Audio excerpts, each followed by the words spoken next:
অনেকেই একটা প্রশ্ন করেছেন আমাকে যে এমন একটা প্যাক বলতে যেটা খুব সহজেই বাড়িতে বানানো যায় আর স্কিনটা হবে খুবই সুন্দর এবং পরিষ্কার এবং ইলাস্টিসিটিও যেন ঠিক থাকে। এই তো এখন ভ্যালেন্টাইন্স ডে গেল, নিশ্চয়ই প্রচুর গোলাপ পাওয়া হয়েছে বা হাতের কাছে নিজেদের বাগানেও প্রচুর গোলাপ ফুল রয়েছে। তাহলে সেই গোলাপ ফুলগুলো যখন শুকিয়ে যাবে ফেলে দেবেন না। গোলাপ ফুলের পাপড়িগুলোকে ভালো করে ধুয়ে শুকিয়ে নেবেন। তারপর সেটাকে মিক্সিতে করে গুঁড়ো করে পাউডার বানিয়ে নেবেন।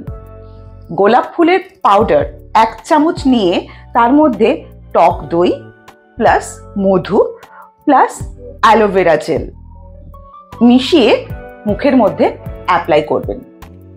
অ্যাপ্লাই করার পর 20 মিনিট পর যখন ধুয়ে ফেলবেন তার এফেক্ট তখন আপনারা বুঝতে পারবেন।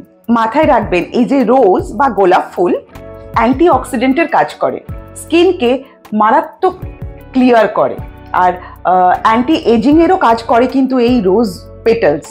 তাই দেরি না করে চটপট বানিয়ে ফেলুন এই প্যাকটি আর ইউজ করে আমাকে জানিয়ে ফেলুন।